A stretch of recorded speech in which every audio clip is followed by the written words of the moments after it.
Hello दोस्तों, सभी लोगों का स्वागत है इस चैनल पे। हम लोग एक बहुत ही अच्छी अपॉर्चुनिटी आई है डीएसएसबी के थ्रू टीचर्स की, जो जिन लोगों का एलिमेंट्री एजुकेशन में डिप्लोमा बीटीसी या जो भी एक एलिमेंट्री एजुकेशन में स्टेट वाइज जो भी डिप्लोमा आपको दिया जाता है वो अभ्यर्थी इस वैकेंसी के लिए एलिजिबल है। बीएड वाले एलिजिबल नहीं है, जैसे सुप्रीम कोर्ट ने लास्ट ईयर जो बीएड वाले थे उनको प्राइमरी एजुकेशन के लिए, प्राइमरी टीचर के लिए एलिजिबिलिटी खत्म कर दिया था।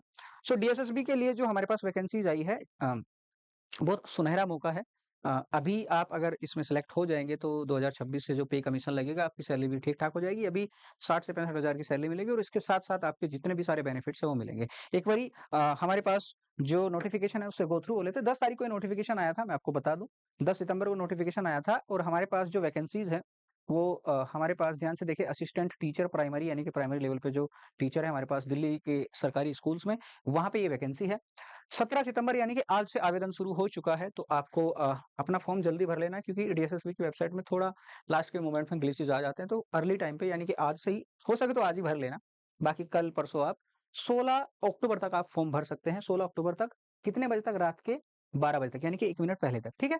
अब सुनो मेरी बात, वैकेंसी देख लेते हैं हमारे पास कितनी वैकेंसीज है टोटल। टोटल हमारे पास जो वैकेंसीज है वो है 1180, ठीक है?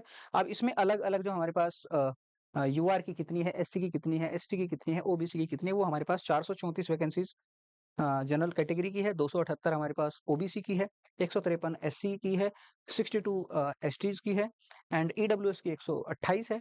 और टोटल हमारे पास ऐसे 1055 है और 55 वैकेंसीज हमारे पास पीडब्ल्यूडी यानी कि जो हमारे पास पर्सन विद डिसेबिलिटीज होते हैं उनके लिए है।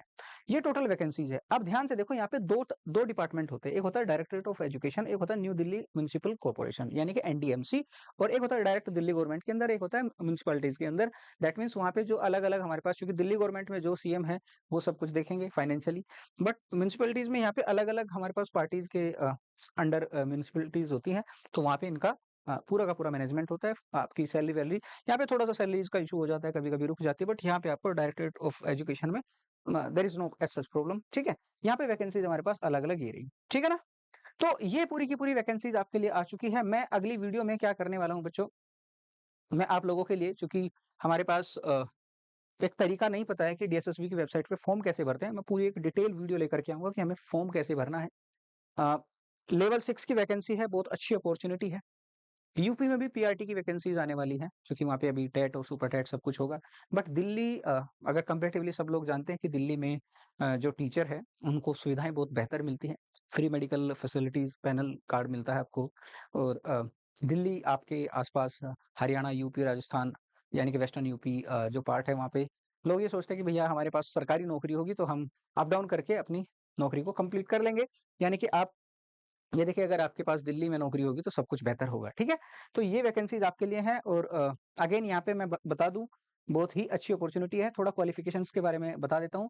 सेकेंडरी एसेंशियल जो क्वालिफ़िकेशन है, सीनियर सेकेंडरी यानी कि आपने 12वीं पास किया हो with 50% marks and 2 years diploma in elementary education, 2 साल का डिप्लोमा। यूपी में इसको बीटीसी बोलते हैं, और अलग-अलग जगह जैसे हमारे पास दिल्ली में एलिमेंट्री एजुकेशन डिप्लोमा बोलते हैं। तो जो भी नाम से आप एलिमेंट्री एजुकेशन का डिप्लोमा आपने हासिल किया है, वो ही लोग इसमें एलिजिबल होंगे, ठीक है? और ध्यान से सुनिएगा, एक और बात इसमें, एक बहुत अच्छी वाली बात और मैं बता दूँ आपको यहाँ पे। डिटेल हमारे पास ये रही, ठीक है ना? हाँ, 1 सेकंड, ठीक है। इसमें जो हमारे पास वैकेंसीज़ अलग-अलग है, साथ में अच्छा, मैं इसमें ऐज क्राइटेरिया आपको बताऊँगा अभी, ठीक है? 50% मार्क्स हमें चाहिए। हमारे पास एलिमेंट्री एजुकेशन का डिप्लोमा है, ठीक है? फिर हमारे पास डिप्लोमा एलिमेंट्री एजुकेशन, जो भी नाम से आपके यहाँ पे जाना जाता हो, देखो लिखा है बाय व्हाटएवर नेम नोन, ठीक है? ये सेम टू सेम बात है ना? ये रहा। बीएलएड भी हो तो भी चलेगा, ठीक है? बैचलर इन एलिमेंट्री एजुकेशन, ठीक है जी? स्पेशल एजुकेशन में भी आपके पास अगर डिप्लोमा है, वो भी चलेगा। और जहाँ-जहाँ पे जिस स्टेट में ये जो डिप्लोमा है, ये अगर जिस भी नाम से जाना जाता है, वो सब इसके लिए एलिजिबल है। दूसरी चीज़ क्या है कि आपका जो 1 से लेके 5वीं कक्षा तक के लिए सीटेट होता है, वो क्वालिफाइड होना ज़रूरी है। सीटेट प्राइमरी लेवल का आपका क्वालिफाई होना ज़रूरी है। और एक और चीज़, मस्ट हैव पास्ड हिंदी और उर्दू और पंजाबी और English as a subject at secondary level.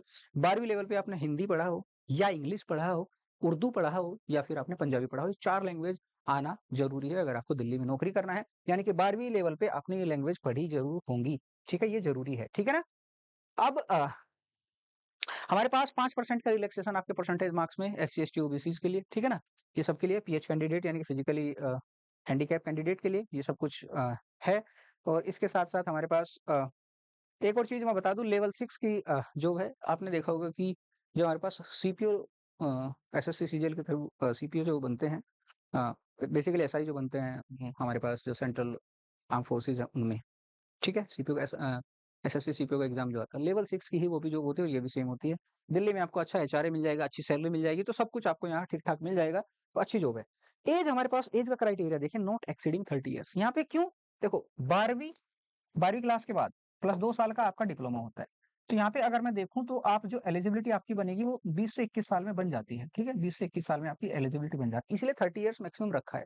But यहाँ पे 5 साल का रिलैक्सेशन SCs के लिए होगा और 3 साल का रिलैक्सेशन OBCs के लिए होगा, ठीक है, SC STs के लिए यहाँ पे लिखा हुआ है, वो एज रिलैक्सेशन सबके लिए होता है। तो इसलिए यहाँ पे ये सारी की सारी जो क्वालिफिकेशंस, एज क्राइटेरिया जो है, वो जो टिपिकली जो एग्जाम्स में आता ही है, सरकारी एग्जाम्स में जितने भी हमारे पास वैकेंसीज आती है, डिट्टो सेम टू सेम है। बस चूंकि लेवल क्या है भैया, प्राइमरी लेवल, 12वीं कर लिया आपने 17-18 साल में, 2 साल का आपने डिप्लोमा तुरंत कर लिया, तो वहाँ पे आप 20-22 साल में एलिजिबल हो जाते हैं, अगर हम सही ढंग से देखें तो। बट चूंकि कुछ लोग 12वीं करने के बाद ग्रेजुएशन करते हैं, फिर उसके बाद देखते हैं कि यार कोई हम डिप्लोमा कर ले एजुकेशन का, PRT का, तो BTC वगैरह कर लेते हैं, तो ये सब कुछ क्या है कि लोगों का प्लान बाद में बनता है। But 30 years is a good age to get into primary teaching, ठीक है। एंड उसके बाद चूंकि अगर आप किसी कैटेगरी से हैं, SC से हैं, OBC है, ST से हैं, आपको 5 साल 3 साल मिलेगा। 33 ईयर्स की एज तक आप आती है, 33 या 35 है in case of SC ST, 33 in case of OBC, ठीक है। सो ये कंप्लीट इन्फॉर्मेशन थी। इसके साथ साथ मैं आपको फॉर्म कैसे सिलेबस क्या रहेगा सब कुछ डिटेल आपको मैं बताऊंगा आने वाली अगली वीडियो में। For the time being thank you so much. Vacancies आ चुकी है, फॉर्म भर लो, सिलेबस सब कुछ एक सेपरेट वीडियो में डिस्कस करेंगे। एग्जाम कैसा आता है, PYQs हम थोड़ा आपको बताएंगे कि कैसे कैसे हमारे पास क्वेश्चन आते हैं। सीटेट क्वालिफाई होना चाहिए, ठीक है। So next video will see how to fill the complete form, ठीक है। Bye bye and I will see you in the next video.